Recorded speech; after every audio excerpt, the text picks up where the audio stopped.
Nabuntisan ko sa akong giabando ng anak kaniadto. Maayong adlaw kanimo DJ Sam, ingon man sa imuhang tagasunod ning imong programa. Ako si Linda, 43 anyos ug nagpuyo dinhi sa Mindanao. Di na lang nako isaba DJ Sam ang tinuod nako nga lugar, eksakto nga lugar, kay basin unyag dunay makailan nako. Daga pa ko DJ Sam, ugwa na ko'y plano nga magminyo pa. Pero matag higayon nga uhawon ko sa lawas nung kalipay. Kakuha lang kog bibiboy. Usahay no sa bar, usahay pod sa internet. DJ Sam, doon ako'y multo sa kagahapon. 17 anyos pa lang ko. Naila na ako ang akong classmate, first year college miniadto nga time nga si Adan. Parehas ming duha nga working student. Actually, ga-live-in namin sa boarding house aron makatipid. Ug way alam ang among mga ginikanan. Nabuntis ko niya wa madugay DJ Sam. Pero di pa ko ready. Gusto na akong ipalaglag ang bata pero niluhod siya ug nagpakiluoy siya sa akong atubangan. Nga di lang daw. Amua lang daw pakatawon ang among anak. Giawayan namo na DJ Sam. Hangtod nga gisamukan ako ug nagdesisyon na lang ko nga ipadayon na lang ang akong pagbuntis. Pero pagkapanganak na ako DJ Sam, after 1 week, nilakaw ko. Nananghid ko sa ako ang mga ginikanan DJ Sam nga adto ko magpadayon og eskwela sa laing lugar. Mag-transfer kog eskwelahan. Nananghid pud ko kang Adan. Wa siya misugot. Pero wa ko'y pakialam DJ Sam o gibiyaan ako silang duha. Pagsakay nako sa bus ni adtong adlaw DJ Sam, gi-block na day nako siya. Tungod kay wa na ko'y plano nga mobalik pa sa ilaha. Nagpadayon ko sa akong pagtuon DJ Sam sa laing lugar. Wao na ako mag-uyab-uyab ug nakatutok una ako sa akong pag-eskwela. Ni-graduate ko DJ Sam sa college. Nagtrabaho ug nag-abroad. Sa pila ka dekada nga nag-inusara ko DJ Sam, tungod sa akong kabisi pod siguro sa akong trabaho, sa pagpaningkamot aron nga moasenso ang akong kinabuhi. Wa na jud misagi sa akong isip ang akong anak nga gibili nako kang Adan. Mas maay na lang pod aron nga di makaaberya sa ako ang ginabuhat adlaw-adlaw. Daghan na pod ko og na-meet sa social media DJ Sam nga naka-sex nako. Pero wa mi mga relasyon. Ug never ko nga nakipagrelasyon sa ilaha.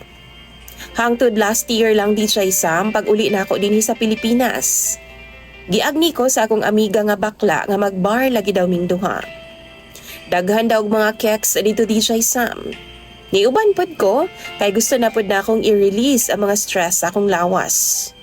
Isa sa mga lalaking bar dancers DJ Sam ang mikuha dayon sa akong atensyon pagsulod pa lang nako sa bar. Murag nakita na ako siya somewhere. Pero di na ako mapunto kung asa. Giduol na ako siya DJ Sam. Nag-table ming duha ug nagkaistoryahan na mi. Wa daw kabalo ang iyang mga ginikanan nga mao daw na ang iyang ginabuhat. Ang nabalaan lang daw nila, sa call center siya nagtrabaho. Ingon pa siya DJ Sam. Gusto daw to niya nga trabaho kay mas dako daw income. Mas dali ang pangwarta. Tulo pa lang daw siya kabuan sa bar. Giendorso daw ni nga trabaho sa iyahang barkada. Nagustuhan daw niya, maong nag-resign na lang siya sa call center. DJ Sam, gaan kayo nga akong paminaw niya. Tawagon na lang nato siya sa pangalang Adrian. Gikuha na ako ang iyang number DJ Sam, tapos gi-take out na ako. Gi-order na ako kung sa pagkaon pa. Maayo kay siya sa kama DJ Sam. Ambot na kaingon ko nga na love at first sight man siguro ko niya.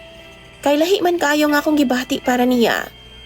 Wa na ako mapugnan ang akong kaugalingon o wa gyud na ako siya gipagamit og proteksyon. Bata pa si Adrian. Naa pa sa mga 20s ang pangidaron. Gwapo og matipuno ang iyang lawas. Satisfied kay ko sa iya sa kama. Yummy! Dili kadto ang ulahing higayon DJ Sam. Tungod kay nagabalik-balik pa ko sa bar. Og sama sa unang nahitabo, Manggawas mi, ako asyang bayran, aron nga lipayon ko sa kama. Hangtod nga wa na ko ni agi pa sa bar DJ Sam ug largo na ko sa iyaha. Hangtod nagkadugay, napansin na ako DJ Sam nga nagka-interest na ko sa iyaha ug gusto na akong tan-awon ug i-add siya sa social media. Diyang pag-stalk na ako sa iya DJ Sam, mura kog makuyapan diyang nakita na ako ang mga pictures nila sa iyang pamilya. Nakita na ako si Adan. Adrian? Murag pamilyar nga pangalan. Nganong nakalimot man ko DJ Sam. Nga kana nga pangalan, mauman ang akong gihatag dito sa gihimugso na akong anak kaniadto. Ang tinuod si Adan ang nagsuggest ana nga pangalan. Ug tungod sa akong kalagot, kay kabubuton man niya nga ipakataw tong bataa. Gibaliwala na ako ng mga butanga DJ Sam. Makita na ako no sa ilang mga pictures, malipayon sila. Pero nahugno kog taman. DJ Sam, gichat na ako siya sa messenger. Dito na ako nakumpirma nga si Adan jud ay ang iyang amahan. Ug ang babae DJ Sam nga kauban nila mao ang iyang stepmom. Ingon pa sa iyang papa, patay na daw ang iyahang mama. DJ Sam, doble ang sakit nga akong gibati. Labaw pa nga karon, buntis ko ug magtulo na ka buwan. Wa man ko'y problema DJ Sam kung magkaanak ko. Kay andam naman ko, bisan pagway amahan nga mubarog ni ini. Pero ang di lang nako madawat, nga si Adrian nga akong anak ang amahan. Karma na ba ni nako? Nasuko kayo ko sa akong kaugalingon karon DJ Sam. Wa ko masayod kung ipadayon pa ba nako ni or dili na lang. Kay murag, dako kaayo ning kaulawan. Dakong baliw DJ Sam. Kung istoryahon pod nako si Adrian kalabot ani.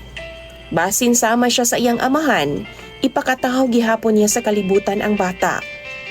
Pero sa pikas bahin DJ Sam, di na pud ko gusto nga madungagan pa ang akong sala. Mao nang naglibog ko karon. Unsa bay angay na kong buhaton. Wa ko kabalo kung kaya pa ba nako ning maayos ang tanan. Gikalimtan na nako sila DJ Sam. Pero tadhana na ang nagbalik nila sa akoa. Mabuang ko sa akong sitwasyon karon. Maunang tabangi intahon ko ninyo. Tambagi ko ninyo kung unsay angay na kong buhaton. Please lang, basahon ko na tanan sa comment section. Imong Sander DJ Sam, Linda.